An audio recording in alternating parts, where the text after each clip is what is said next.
¿Qué le depara su futuro?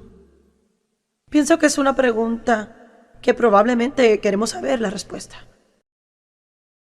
Y en realidad, si no vivimos en un área donde confiamos en Dios, entonces realmente nos sacará de nuestras casillas. ¿Cuántos tienen preguntas sin respuestas sobre su futuro? Algunas cosas que les gustaría tener información sobre ellas y saber. Bueno, diré algo para ustedes. Mucho de lo que su futuro contiene, y no quiero que pierdan esto, depende de usted. ¿Y qué puedo hacer al respecto? Sobre lo necio que es basar su futuro en su pasado. Y mucha gente cae en una trampa porque a ellos les sucedieron cosas malas en el pasado y caen en la trampa de negativismo, lo que causa que tengan temor de esperar algo bueno en su futuro porque han sido tan desilusionados en el pasado que casi prefieren no esperar a estar desilusionados de nuevo. Yo fui así por muchos años en mi vida y cuando Dave y yo nos casamos, él me dijo, ¿por qué eres tan negativa? Y respondí, si no esperas que algo bueno suceda, no quedas desilusionado. Yo tenía 20 y pico de años y yo sé que suena imposible, pero no puedo recordar cuando Dave y yo nos casamos, una joven de 23 años, haber estado realmente feliz porque había sido abusada, tenía temor, había alcoholismo y entré en un matrimonio con el primer hombre que mostró interés en mí y no me amaba y fue un ridículo de 5 años. Fue algo terrible, él me dejaba, me abandonaba, me dejó encinta, se iba con otras y llegué al punto donde no tenía dónde vivir y casi no pude recordar el ser feliz, recordaba temor y presión. Así que yo tenía una perspectiva negativa de todo, era muy negativa y una de las cosas que Dios realmente tuvo que tratar conmigo al principio fue aprender a ser positiva. Y si ha sido negativo en su vida, tomará un tiempo cambiar de actitud. Ahora no soporto ser negativa.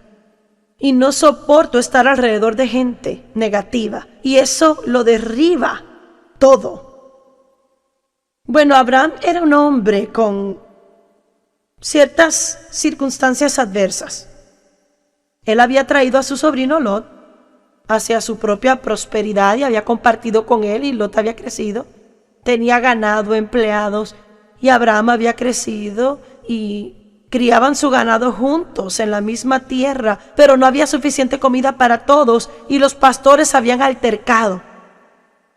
Y Abraham tomó la iniciativa y amo esto porque muestra algo sobre su carácter, porque una persona pacífica es más piadosa que cualquiera otro que se quede esperando que otro venga y haga la paz con él. Y lo que he dicho es importante. No piense que es rebajarse si siempre es el primero en disculparse.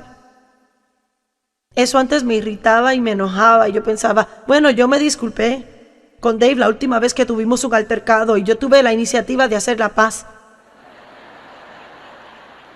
El único problema es que el Señor me decía, busca una escritura que dice que debes disculparte cuando es tu turno.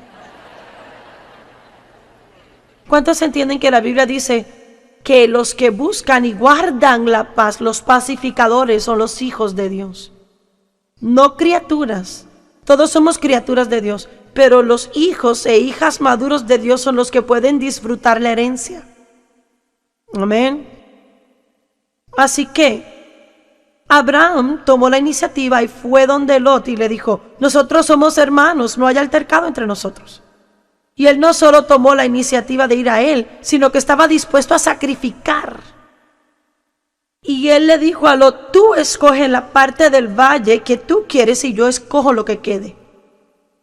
¿Y cuántos hubieran hecho eso? Porque Lot no hubiera tenido nada si no hubiera sido por él. Así que yo pensaría que siendo Abraham el jefe y el tío y él el sobrino, lo que significaba era que Abraham era mayor. Y que él pudo haber dicho, yo te estoy haciendo partícipe, has sido bendecido, múdate. Y déjame tener mi tierra. Pero no, él sabía la importancia de no tener contienda. Es algo que si alguna vez aprendemos nos va a acercar mucho a la tierra prometida, porque hay mucha contienda y pleitos y ofensas y la gente está infeliz y hay juicio y crítica. Y es sorprendente cómo queremos que los demás hagan lo correcto, pero no siempre estamos dispuestos a tomar la iniciativa para hacerlo. Para decir, mira, no me importa de quién fue la culpa. Y si piensa que fue mía, bueno, gloria a Dios, quizás lo fue.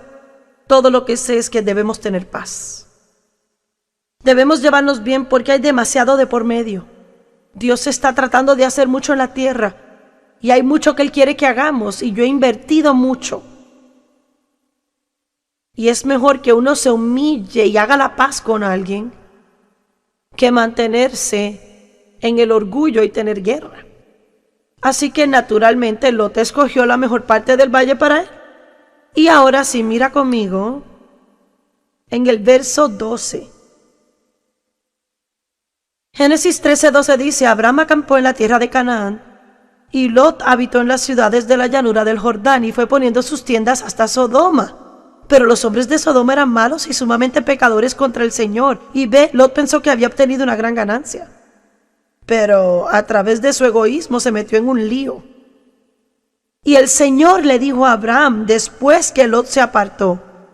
Yo supongo que deberíamos entender que aun cuando Abraham era un hombre piadoso, él tuvo que tener sentimientos de desánimo o desilusión con esto. Porque él había trabajado mucho tiempo y había incrementado todo y de repente lo dejan con las obras y tiene que volver a empezar. Y hay gente viendo por televisión que están en un punto en su vida donde han perdido todo y tienen que empezar. Hay gente aquí en esta condición. Usted ha llegado al punto donde es un comienzo nuevo. Y el Señor le dijo a Abraham, cáptenlo. Alza tus ojos y mira desde el lugar en donde te encuentras tú. Norte, sur, este y oeste. Porque toda la tierra que ves te la daré a ti y a tu descendencia para siempre. Y el verso 17, levántate, ve por la tierra, camina a lo largo y a lo ancho de ella, porque yo te la daré a ti. Así que hay dos indicaciones. Debe ver algo y debe estar dispuesto a ir y tomarlo.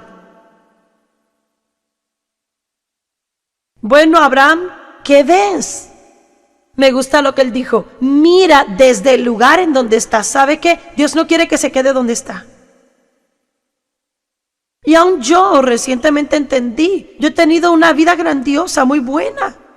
Pero Él aún no quiere que me quede donde estoy porque en Dios siempre hay un lugar para progresar. Así que mi pregunta para ustedes, ¿qué ve usted? Porque algunas personas tienen visiones para su vida, sueños, visiones, tienen toda clase de sueños, desde querer que sus finanzas estén en orden o desear que la casa esté en orden o desear algo que funcione, un trabajo, que un niño cambie. Pero hay gente que tiene una idea muy vaga y no saben que existe y qué van a hacer. Y no podemos ser gente así. Y aun aquellos de ustedes que tienen visiones, quiero compartir con usted hoy la importancia de esas visiones para su vida. Y no solo qué importantes son, sino un principio de cómo cooperar con Dios para que sus sueños se realicen. No verlos, pero que se cumplan también. Porque hay principios definidos en la palabra, que si los sigue, eventualmente entrará a vivir en su sueño. No estará soñando su sueño, sino que entrará a vivir su sueño. Y yo soy una prueba viviente de que Dios puede hacerlo por cualquiera. Porque yo soy tan corriente como cualquiera podría hacerlo. Sin alta educación ni grandes talentos. Como dije, tengo una boca, se la entregué a Dios. Y Él me ha dado un don de comunicación que fue puesto en mí aún antes de nacer. Eso está a mi favor y también soy osada. Soy valiente, estoy dispuesta a salir de la rutina. Y usted tiene que tener valor. Porque Él dijo, ¿qué ves? Ahora levántate y ve y poséelo. No se trata de ver algo, hay gente que no ve nada. Hay gente también que ve algo, pero son muy haraganes o temerosos para salir y hacer algo. y se quedan sentados esperando un milagro. Y creo que cuando usted salga de este lugar hoy, va a tener una mentalidad diferente hacia estas cosas. No solo necesitamos ver algo, pero necesitamos decirlo. Es una frase que quiero que lleven consigo. Vea algo y diga algo. Vea algo y diga algo. Busquemos Jeremías capítulo 1. Oh, gloria. Hoy yo estaba tan emocionada que llamaba a Dave y le predicaba este mensaje. Le decía, oh Dave, mira esto, mira lo que encontré.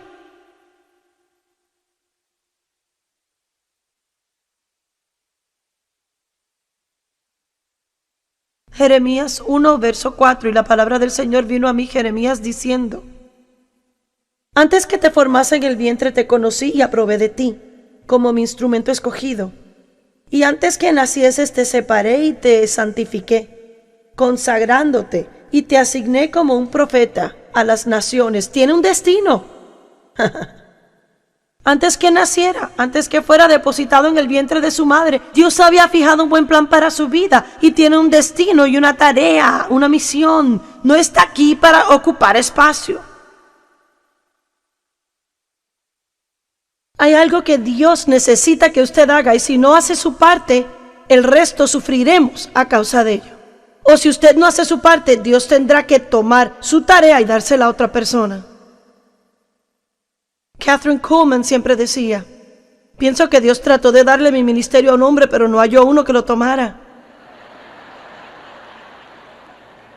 Así que si alguien me molesta porque soy mujer, yo digo, tal vez, no sé, Dios trató de dárselo a un hombre, no pudo encontrar uno y vio que yo era valiente y di el paso.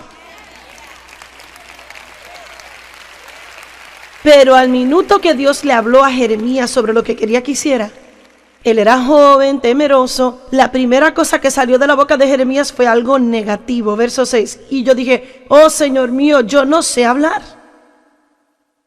No puedo hacerlo. No puedo hablar. Solo soy un joven. Y el Señor me dijo, no digas. Y yo marqué eso, no digas soy solo un joven, porque tú irás a todo lo que yo te enviare y todo lo que yo te ordenare, eso hablarás tú. No temas delante de ellos sus rostros, porque yo estoy contigo para librarte, dice el Señor. Y luego el Señor puso su mano y tocó mi boca, y el Señor me dijo, he aquí que he puesto mis palabras en tu boca. Verso 10, este día te he puesto sobre naciones y reinos, para arrancar y para destruir y arruinar y para derribar y edificar y para plantar. Mire el verso 11. Además la palabra del Señor vino a mí diciendo, Jeremías, ¿qué ves tú? Aleluya. Que si Jeremías hubiera dicho nada. ¿Y sabe qué? Puede preguntarle a mucha gente sobre el futuro. ¿Y qué ve para su futuro? Ay, yo no sé, nada, no sé. ¿Qué ves tú? Y él tuvo una buena respuesta. Yo veo una vara de almendro. Y otra versión dice, quizás no la tenga y no recibirá el mensaje que quiero decirle, así que oiga. Que es el emblema, así que él vio una rama de un árbol de almendro que empezaba a retoñar. Él vio esto en el espíritu.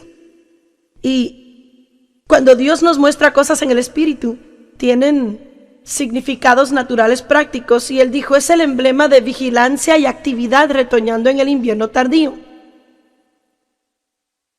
Es el emblema de estar alerta y activo, retoñando en el invierno tardío. Algunos sienten que han estado en la parte más dura, cruda y larga del invierno. Y cuando está en el invierno es difícil ver las cosas. No hay nada en los árboles, no hay vida, todos los árboles se han marchitado, todos se ven muertos, todo es frío, no hay nada verde. Y en medio de eso Dios le dijo a Jeremías, ¿qué ves tú?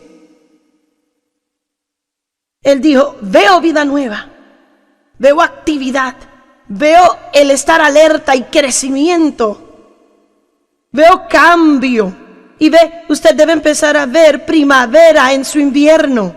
No puede esperar hasta que llegue y decir, oh, aquí está. Cualquiera puede decir eso.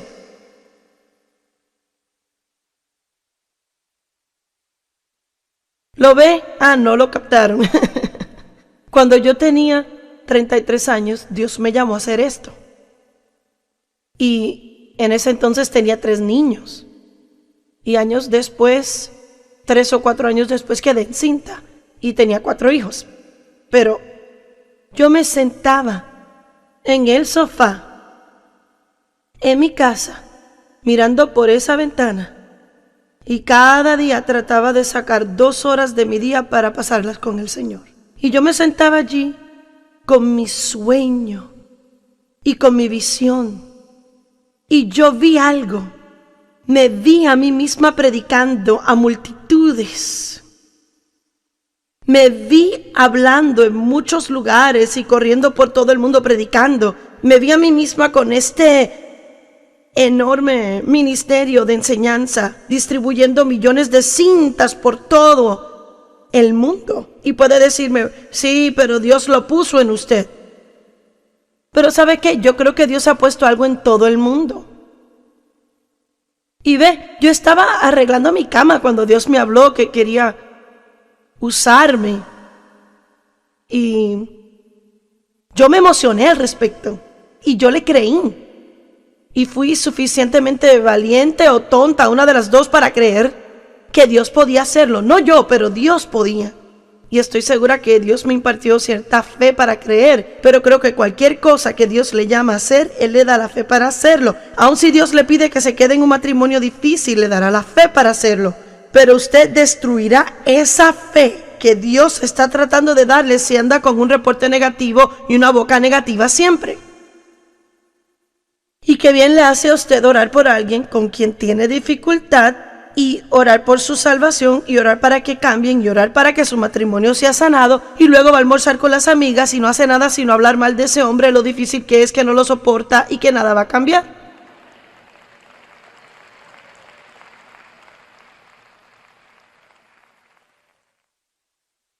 Jeremías, ¿qué ves tú? Tenemos que ver algo, debemos decir algo. Dios tenía un plan para la vida de Jeremías y él empezó a decir las cosas incorrectas y Dios dijo, no lo digas. ¿Qué ves tú? ¿Necesita ver algo? ¿Necesita decir algo? Y ahora voy a compartir algo que tomará unos minutos, pero la Biblia dice en Romanos 4:17 que servimos a un Dios que da vida a los muertos, así que no importa cuán muertas estén sus circunstancias. No importa cuán imposible se vea, tenemos un Dios que da vida a los muertos. Y Él llama las cosas que no son como si ya existiesen. Y sabe, mucha gente que no está de acuerdo, bueno, yo no sé cómo quiera llamarle usted, pero la gente lo llama movimiento de la palabra. Recientemente me entrevistaron y me preguntaron, ¿usted es parte del movimiento de la palabra de fe? Y le dije, creo en la palabra y creo en la fe, así que califico, ¿sí? Dije, ¿cómo puede alguien no ser parte de un movimiento de la palabra y de fe?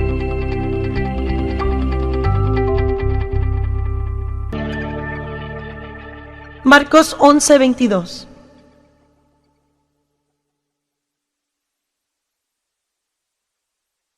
Verso 22, y Jesús respondiendo le dijo, tengan fe en Dios constantemente, porque en verdad les digo, cualquiera que diga a este monte, quítese y échese en el mar, y no dudare en su corazón, sino que creyere. Ve, cuando cree está viendo algo. Así que aquí tenemos el mismo mensaje, vea algo, diga algo, vea algo y diga algo. Y si hay algo en su camino, háblele a ello, háblele a ese monte. La Biblia nunca dice, hable sobre el monte, dice, háblele al monte. Es cierto.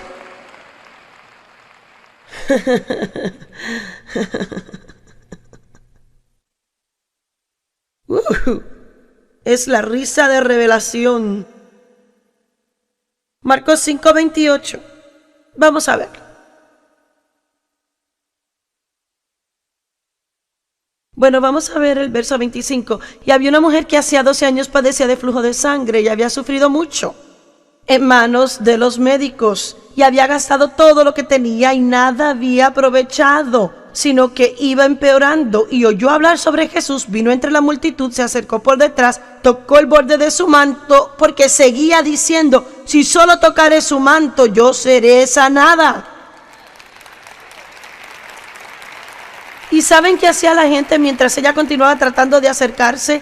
Déjelo en paz, déjalo en paz, deja al maestro en paz, está enferma, no funciona. Pero ella vio algo y dijo algo: si solo puedo llegar hasta Jesús, yo sé que seré sanada. Estaba enfocada, mantenía su mirada en algo y continuaba diciendo: si tan solo tocar el borde de su manto, yo sé que yo seré sanada. Si puedo tocar el borde de su vestidura. Y por eso es que les decimos, mire, si tiene problemas físicos, allá en su casa diga: el poder sanador de Dios está obrando en mí ahora mismo. Pero ¿qué decimos? ¿Cómo nos sentimos? Yo también lo hago. Y no estoy tratando de exagerar y decirles que nunca pueden decirle a nadie cómo se sienten ni sus problemas, porque hay gente que va al extremo en esto de la confesión, que vienen a mí para consejería y no pueden decirme lo que está mal. Bueno, yo no quiero hablar sobre mi problema. Bueno, pues eso es ridículo. Realmente lo que Dios dice no es que nunca puede hablar sobre las realidades de su vida, pero no necesita hablar de eso innecesariamente. Ese es el asunto. Porque hay ocasiones cuando suceden cosas y hay que contárselas a alguien, y hay veces cuando tiene que decirlo, tiene que ser consolado, pero debe ser para consuelo y para levantarle. No solo para seguir hablando y hablando y hablando y hablando y hablando y hablando de eso y nunca mejora nada. Primera de Corintios 2:9, no lo busquen, dice: cosas que ojo no vio ni oído oyó son las cosas buenas que Dios preparó y almacenó para los que le aman a Él. Proverbios 29:18 dice: donde no hay visión, el pueblo perece. Cuando la gente no ve nada, perecen. Déjeme decirle la definición de perecer: destruirse o arruinarse, deteriorarse, dejar de ser, debilitarse o entumecerse. Y esa es la parte que me gusta, entumecerse. Yo no sé. ¿Qué ve para su futuro? Yo no sé. Yo no sé. No sé si me interesa. ¿Saben qué sucede a la gente cuando han sido heridas y heridas y heridas y heridas y desilusionadas y han creído a Dios por mucho tiempo y no han visto ningún cambio? No tiene nada mejor que hacer sino confesar la palabra y creer la palabra hasta que Cristo venga. Si nunca recibe su manifestación, aún no tiene nada mejor que hacer y se va a sentir mejor y va a estar más feliz si se queda en el lado positivo de la vida que en el negativo. Amén. Aleluya. ¡Wow!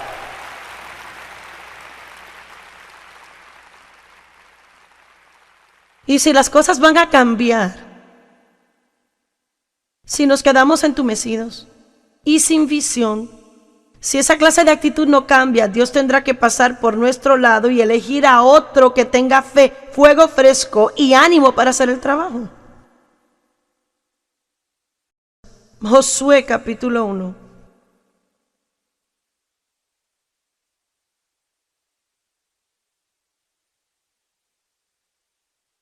Y sabe, Moisés era un gran hombre de Dios y Dios lo amaba. Dios mismo lo enterró.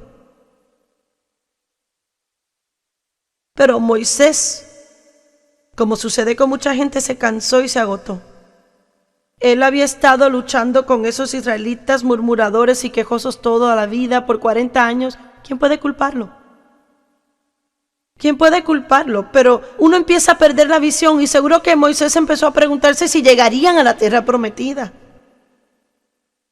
Y cuando uno empieza a perder visión, escuche, cuando se pasma y empieza a ser negativo, empieza a descuidarse sobre su obediencia y empieza a hacer compromisos que no debería hacer. ¿Qué le sucedió a Moisés? Una vez fue un hombre de fuego y fe, atento a la palabra de Dios, y cuando Dios le decía que hiciera algo, lo hacía. Pero una vez vino cuando no tenían agua y Dios le dijo: habla a la roca y dile que les dé agua. Moisés hizo lo que hizo la última vez, que había sido golpear la roca, pero la golpeó esta vez 2 veces.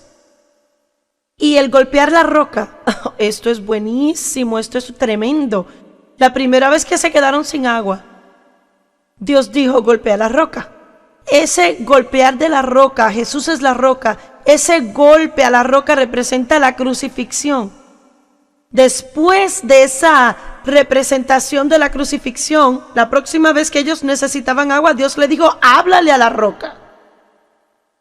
Dígale algo a la roca. Pero lo que él hizo fue regresar y golpearla 2 veces, representando que Jesús tenía que regresar y morir de nuevo, lo cual no era posible porque él ya había muerto. Ahora debe pedir lo que él necesita. ¡Oh, aleluya!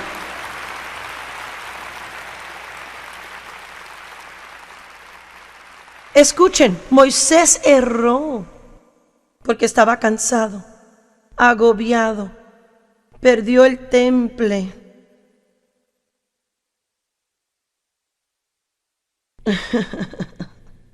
Perdió su fuego. ¿Cómo le apareció Dios en una zarza ardiente?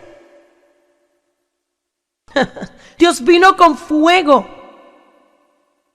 y él tuvo 40 años de problemas tratando de cumplir su ministerio. Perdió su visión y se entumeció y Dios tuvo que buscar a otro hombre. Necesitaba un hombre nuevo. Josué, quien había sido entrenado, por lo que sé, Dios tiene 20 trabajando para mí que están entrenándose en caso de que yo deje de hacer lo que deba. No es su voluntad que yo me rinda, pero Dios siempre tiene su provisión.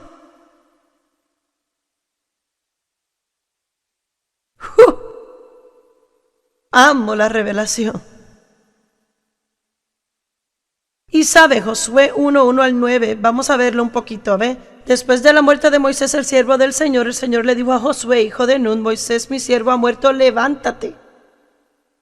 Y en realidad hay algo grandioso que pueden ver en la página anterior, porque Dios les permitió 30 días para llorar a Moisés y no más.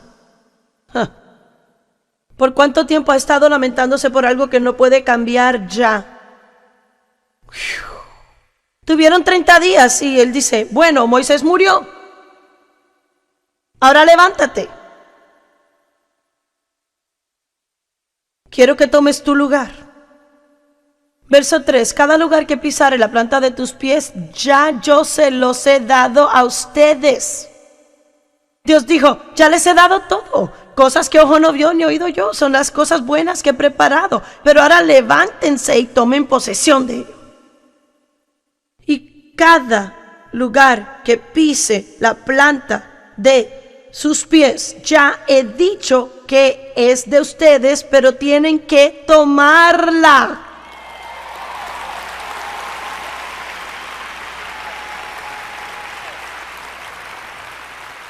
Y ve, alguien tenía que estar en televisión en el Oriente Medio. Dios dijo, ¿tú puedes tomar eso? Bueno, yo tuve que decir, eso implica mucho dinero. Tuve que preguntarme toda clase de cosas, comprometerá mi seguridad. Quizás no estén de acuerdo que yo les predique a ellos. Y ve, llegué al punto en que dije, bueno,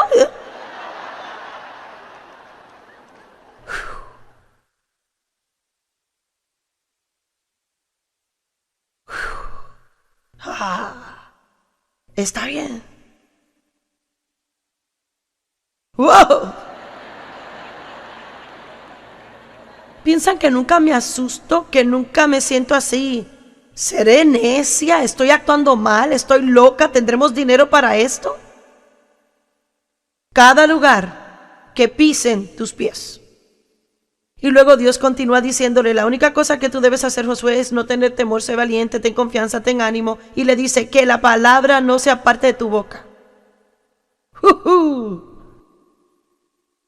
¿Saben por qué me emociona tanto? Porque tengo escritura tras escritura, tras escritura, tras escritura y ejemplo tras ejemplo, tras ejemplo que dice eso. Y es como oro escondido aquí, no lo vemos. Verso 6, sé fuerte y ten confianza y ten ánimo porque vas a repartir esta tierra, la heredad que juré a tus padres. Solamente debes ser esforzado y valiente para que hagas de acuerdo a todo lo que mi siervo Moisés te ordenó. No te apartes de ello ni a diestra ni a siniestra para que prosperes en lo que emprendas. Nunca se aparte de tu boca este libro de la ley, sino que de día y de noche meditarás en él para que guardes y hagas de acuerdo a él. ¿Lo entienden?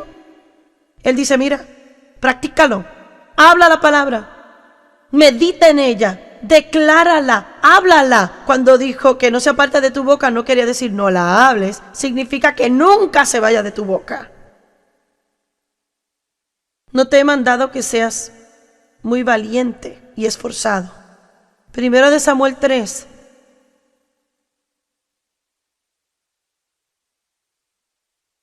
Oh, esto me gusta. Primero de Samuel 3, verso 1. Y el joven Samuel ministraba al Señor delante de Elí. Y hay tantos mensajes en eso. Él estaba ministrando, pero lo hacía para Elí. Miren esto, y la palabra del Señor escaseaba, era preciosa en esos días, y no había visión con frecuencia. Había mortandad que abarcaba a toda el área, porque no había vida en el profeta Samuel. En este tiempo, Elí, quiero decir, no Samuel, disculpen, Elí era un profeta y Samuel estaba allí entrenándose. Ana no tenía hijos, ella prometió a Dios, si me das un hijo te lo dedicaré. Tuvo a Samuel, lo entregó a Elí para que lo entrenara en el templo, y cuando tuvo 3 años empezó el entrenamiento con Elí. Y en ese tiempo los ojos de Elí empezaban a oscurecerse. Subrayé eso, yo lo subrayé. No podía ver. Y dirá, pero hablaba de su vista natural. Puede ser, pero además era una representación de su estado espiritual. Él no podía ver. Y amo esto. Y él estaba acostado. ¿Pueden ver lo que estoy viendo? Allí no había visión, no había palabra del Señor. ¿Por qué? El hombre de Dios había desistido. Ya él no estaba viendo nada. Él solo estaba acostado esperando a ver qué iba a suceder. Pero la lámpara del Señor aún no se había apagado totalmente. ¡Aleluya! Aún había una chispa. Aún quedaba algo con lo que Dios podía trabajar. La lámpara de Dios no se había apagado completamente. No había terminado todo. Aún había esperanza. Verso 4. Y cuando el Señor llamó a Samuel, dijo, aquí estoy. Y sabe, usted lee eso y al principio Samuel no reconoció la voz de Dios, estaba acostumbrado a la de Elí. Y si miran el verso 7, dice, Samuel no había conocido al Señor. Y la palabra del Señor no le había sido revelada. Es interesante porque trabajaba en el ministerio y no conocía al Señor, solo a Elí. Me pregunto cuántos van a la iglesia todo el tiempo y no conocen a Dios sino al predicador. No conocía a Dios, estaba ministrando y no conocía a Dios. Solo a Elí, dice, él ministraba al Señor, pero en presencia de Elí. O sea, él lo estaba haciendo para Elí. Pero ahora era tiempo de que Samuel fuera promovido y tomara el lugar de Elí. Y si leen esto, es triste. Porque mire el verso 11. El Señor le dijo a Samuel, voy a hacer algo en Israel que quien lo oiga le retiñirán los oídos. En ese día cumpliré contra Elí todas las cosas que he dicho con respecto a su casa de principio a fin. Y ahora le mostraré. Ve, Dios dice algo, él dice de antemano lo que hará. Anuncio que le voy a juzgar y castigar para siempre por la iniquidad que él sabe, porque sus hijos han traído maldición sobre sí, han blasfemado a Dios y él no los estorbó. Por tanto, yo he jurado a la casa de Elí que la iniquidad de la casa de Elí no será expiada jamás, ni con sacrificios ni ofrendas. Y la moraleja de la historia es que Elí se había hecho viejo, agotado y no estaba activo y fresco, y ya sus hijos no estaban viviendo bien y tenían tareas en el templo. Y una historia dice que ellos dormían con prostitutas en el templo y hacían cosas que eran malas, y Elí debía de haber parado eso. Pero no lo hizo, no trató con ellos. Pero cuando se cansa y se agota y ya no tiene esa agilidad y no tiene esa visión, empieza a permitir pasar cosas porque no quiere tratar con ello. Así que Dios tuvo que quitarle el ministerio a Elí y se lo dio a Samuel, un joven nuevo, con fuego fresco, fe nueva y una visión renovada. Y también quiero ir a Apocalipsis 3, 1 al 3. Y no es el último lugar donde quiero ir, pero es donde tengo tiempo para ir. Y empecé a alabar a Dios cuando vi esto.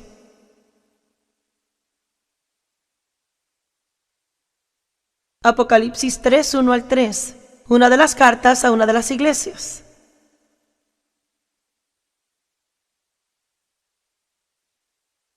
Y al ángel, el mensajero de la asamblea en Sardis, escribe: estas son las palabras del que tiene los 7 espíritus de Dios con 7 facetas y las 7 estrellas. Conozco tus obras y que se supone que estés vivo, pero en realidad estás muerto.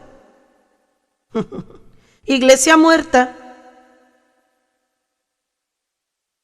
En Efesios dice: despierta, iglesia que duermes. No seas incierta, negligente, insensata. Haz la voluntad de Dios. Despiértate. No dice que alguien lo hará por mí. Despiértese y manténgase despierto, fortifíquese, afirme lo que queda y que está a punto de morir. Porque no he hallado ninguna cosa que haya hecho, no he hallado ninguna obra suya que cumpla con los requisitos de mi Dios o perfectas ante Él. Así que recuerde las lecciones que recibió y escuchó, guárdelas, obedezca y arrepiéntase. Y mire, en caso de que no se despierten a sí mismos y vigilen, yo vendré como ladrón en la noche y no sabrán ni sospecharán a qué hora yo vendré. ¿Sabe qué recibí de esto? Y sabe, yo podría aún aplicar esto a lo que he estado tratando de compartir ahora. Estuve en el ministerio por muchos años, pasé un tiempo donde perdí mi celo, mi entusiasmo, mi fuego y estaba entregada a hacerlo, pero el entusiasmo no estaba allí. Y empezamos los jueves en la noche y Dios nos mostraba Romanos 12 que debemos ser ardientes en el espíritu y entusiastas y llenos de celo y no tener esa actitud muerta y mediocre hacia Dios y las cosas de Él, que aquello que una vez fue nuestro milagro, no permitamos llegue a ser un monumento muerto, algo que permanece a nuestro lado recordándonos que una vez eso nos emocionó. Y llegué al punto donde reconocí que necesitábamos renovar el ministerio, que todo necesitaba ser hecho nuevo, ser examinado, ser cambiado. Necesitábamos olvidar las cosas antiguas y no apegarnos a la tradición. Dave y yo, porque tenemos 60 años, debemos reconocer que no a todas las personas les gusta las cosas de nuestra época. Y como una persona me dijo, porque yo le dije, a mí no me gusta eso, y me dijo, era uno de mis hijos, pero no eres llamada a ministrarte a ti misma.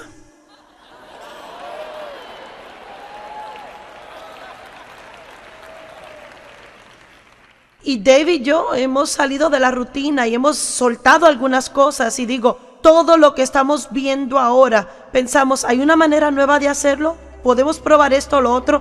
Y hay cosas que no funcionan. Pero es como cuando yo estaba tratando de encontrar cuál era mi llamado. Trabajé en la guardería de niños. Me di cuenta que ese no era mi llamado. Fui secretaria del pastor. Me despidieron en un día. Tampoco era ahí. Pero después de un corto periodo de tiempo supe lo que se suponía que hiciera por un proceso de eliminación. Creo que cuando usted salga de este lugar hoy, va a tener una mentalidad diferente hacia estas cosas. No solo necesitamos ver algo, pero necesitamos decirlo. Es una frase que quiero que lleven consigo. Vea algo y diga algo. Vea algo y diga algo. Busquemos Jeremías capítulo 1. Oh, gloria. Hoy yo estaba tan emocionada que llamaba a Dave y le predicaba este mensaje. Le decía, oh Dave, mira esto, mira lo que encontré.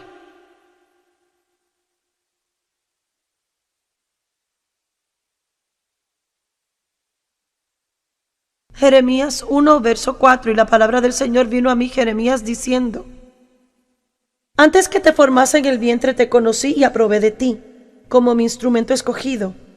Y antes que nacieses te separé y te santifiqué, consagrándote, y te asigné como un profeta a las naciones. La cosa que salió de la boca de Jeremías fue algo negativo. Verso 6. Y yo dije, oh Señor mío, yo no sé hablar.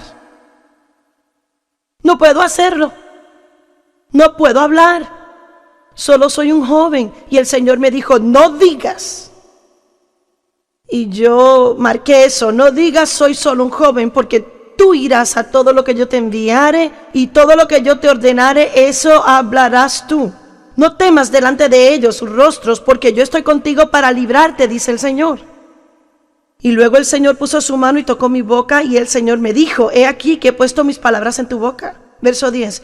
Este día te he puesto sobre naciones y reinos, para arrancar y para destruir y arruinar y para derribar y edificar y para plantar. Mira el verso 11.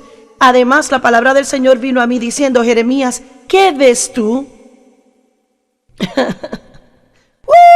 Aleluya. Que si Jeremías hubiera dicho nada.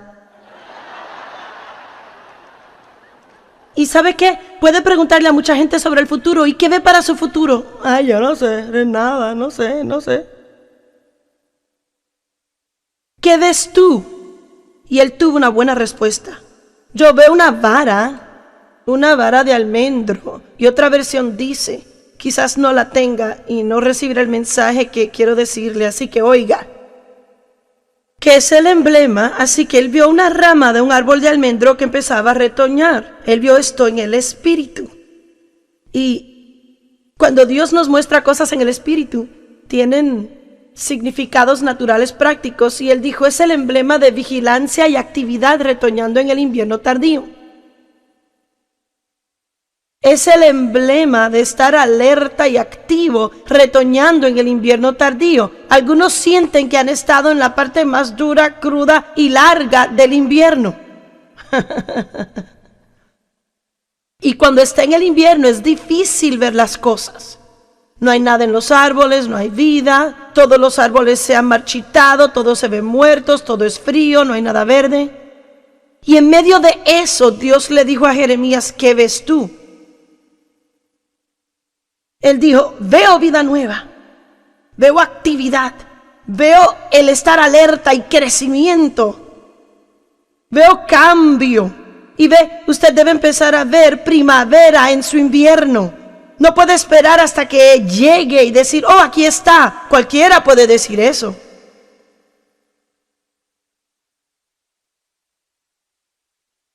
¿Lo ve? Ah, no lo captaron. Cuando yo tenía 33 años, Dios me llamó a hacer esto.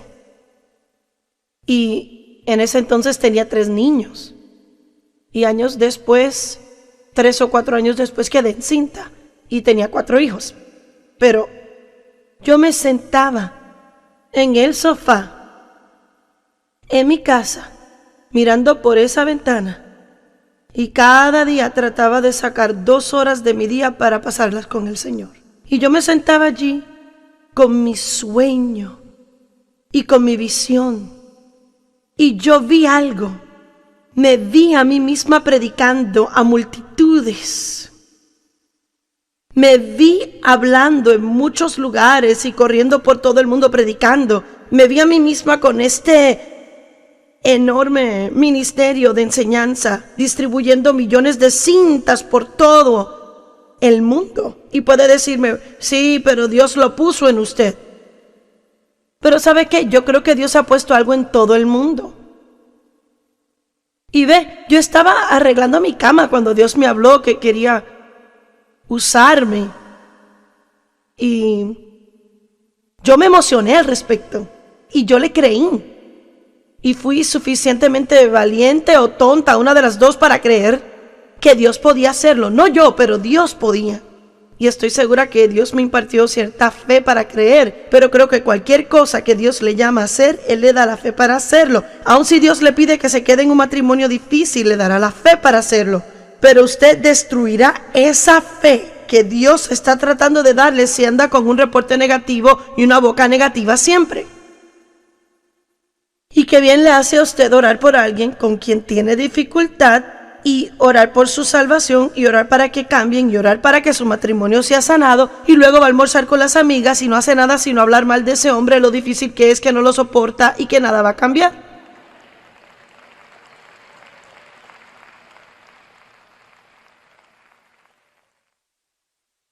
Jeremías, ¿qué ves tú? Tenemos que ver algo, debemos decir algo. Dios tenía un plan para la vida de Jeremías y él empezó a decir las cosas incorrectas y Dios dijo, no lo digas. ¿Qué ves tú? ¿Necesita ver algo? ¿Necesita decir algo? Y ahora voy a compartir algo que tomará unos minutos, pero la Biblia dice en Romanos 4:17 que servimos a un Dios que da vida a los muertos, así que no importa cuán muertas estén sus circunstancias.